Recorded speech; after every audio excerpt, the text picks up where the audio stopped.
लेकिन મને તો એક સપનું આવ્યું। હું સપને के मां यशस्वी प्रधानमंत्री नरेंद्र मोदी जी ने सदन में ये कहा कि सभापति जी आप तो एक गरीब किसान के बेटे हो, झुंझुनू जिले के किठाना गांव से आते हो, तो किठाना का वहां सम्मान मिला, उसके लिए हम वापिस आए। तो जी जान से हम किठाना में ये मेंबर वो बोटलिस्ट देखना आप कुछ भी कर दो 2000 दिलवा 4 ये 2-2-4 मेरा बहुत देखेगा है। लेकिन किठाना के ना वो मान सम्मान जा किठाना को दिल्ली मान सम्मान हुए तो मैं दोनों विधानसभा क्षेत्र में मान सम्मान जाना समझा।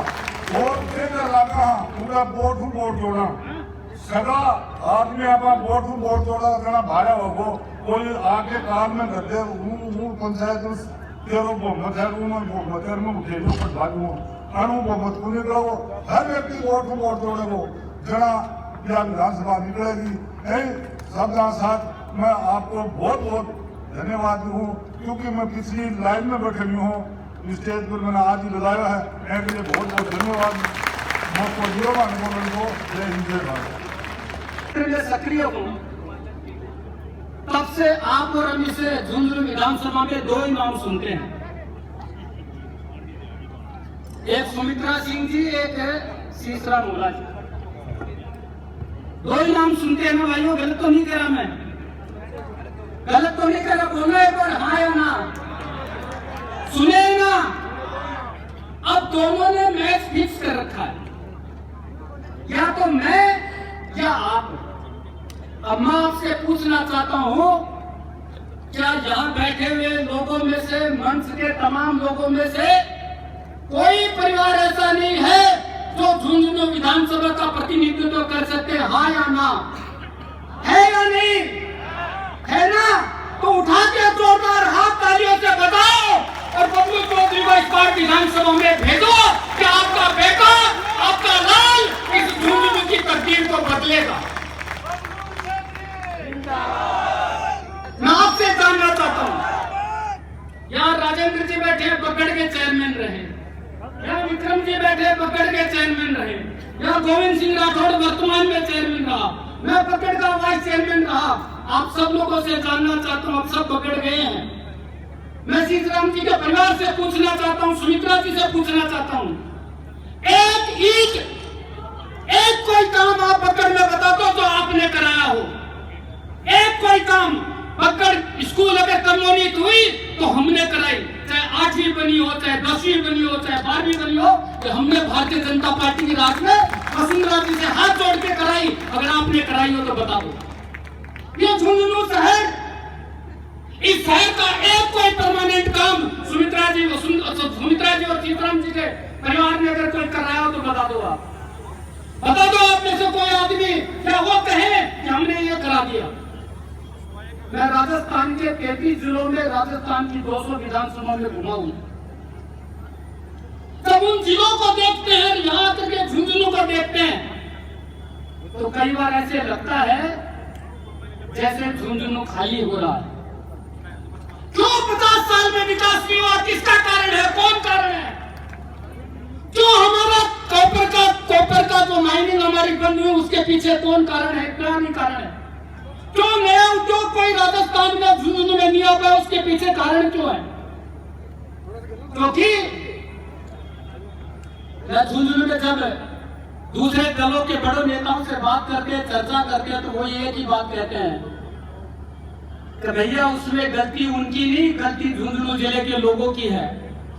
क्योंकि आप लोगों ने हमेशा 52 मॉडल को झुंझुनू में चलाया, 52 मॉडल को।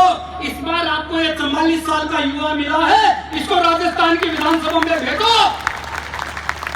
मैं बड़ी बात तो नहीं कह सकता, लेकिन इतना जरूर कह सकता हूं कि इस जिले में विकास के नाते से बबलू चौधरी आपके बीच में जब आएगा तो आप लोग गाड़ियां लेके नवलगढ़ से यहां तक जुलूस के रूप में लेके आओगे, ये मैं गारंटी इस बात की देता हूं।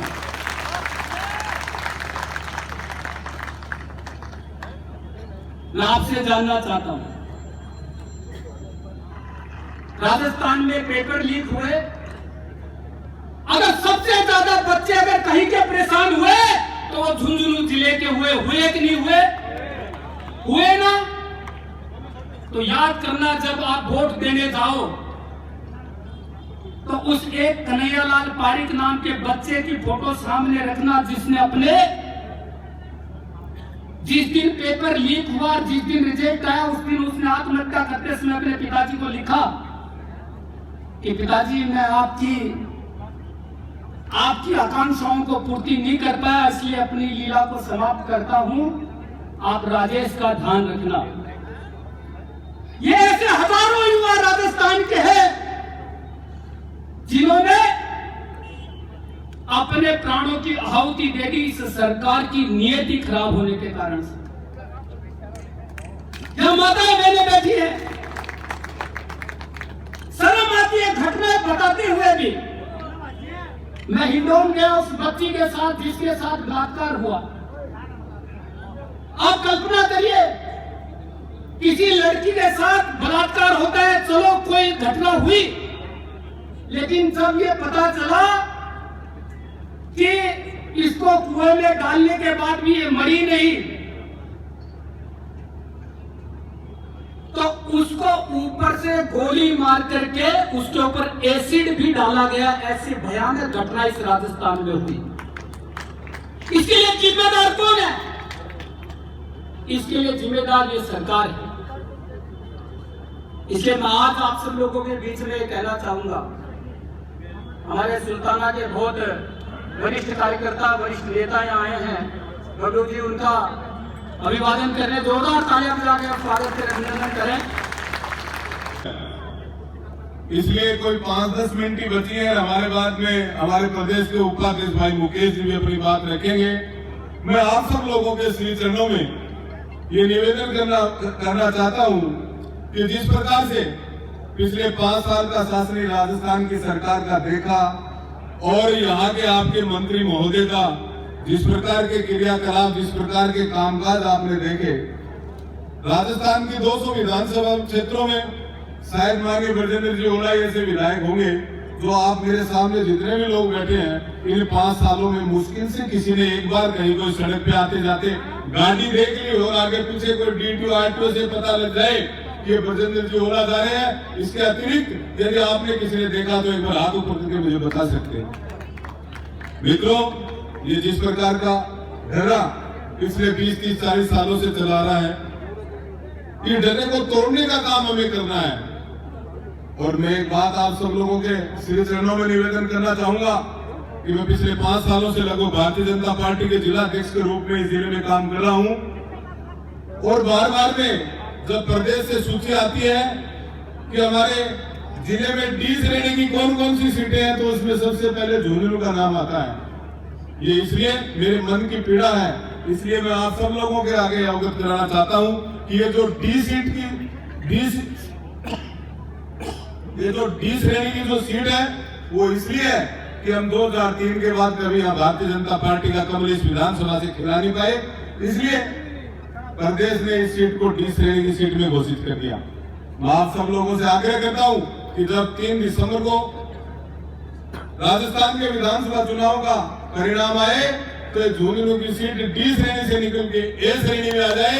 मैं आप सब लोगों से इस प्रकार का आग्रह करता हूं। मित्रों, जिस प्रकार का शासन राजस्थान के पिछले 5 साल में चला, भगवान राम की धरती पर, भगवान राम के देश में रामनवमी पर जुलूस निकालने पर पाबंदी लगाई गई, आप सब लोगों ने देखा। और यदि कहीं निकाला भी गया तो करौली जैसी घटनाएं हुई, लोगों को मारा गया, पीटा गया, लोगों की दुकानें जला दी गई, लोगों के प्रतिष्ठान खत्म कर दिए गए। इस प्रकार की घटनाएं आपने देखी होगी।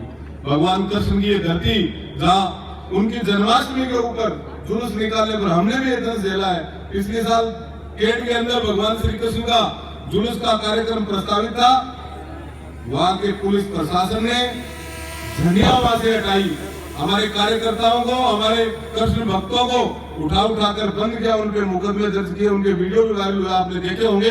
इससे दुर्भाग्य की बात नहीं हो सकती। मैं तो आप लोगों को ये कहना चाहता हूं कि इस कांग्रेस की सरकार को अब की बार भगवान राम का भी श्राप है और भगवान कृष्ण का भी श्राप है कि इन 5 सालों में जितना अपमान इस राज्य की सरकार ने भगवान कृष्ण और श्री राम और हमारे हिंदू देवी देवताओं को किया है, इतना अपमान किसी भी कभी बाबर के समय में नहीं हुआ, कभी औरंगजेब के समय में नहीं हुआ। मैं दावे के साथ कह सकता हूं। इसलिए आप सब लोग आज यहां से संकल्प लेके जाओ कि इस निकम्मी, नकारी, भ्रष्टाचारी, बलात्कारी सरकार को हम 25 तारीख को कमल के फूल के सामने वाला बटन दबाकर इस विधानसभा से कम परमानेंट इसकी विदाई कर देंगे और जो वंशवाद का वर्षों से चला आ रहा बोलबाला है, इसको जड़ मूल से समाप्त करने के लिए दम लेंगे। इतना ही आपके श्री चरणों में निवेदन करना चाहता हूँ। बहुत बहुत धन्यवाद। जय हिंद, जय भारत। बहुत बहुत आभार।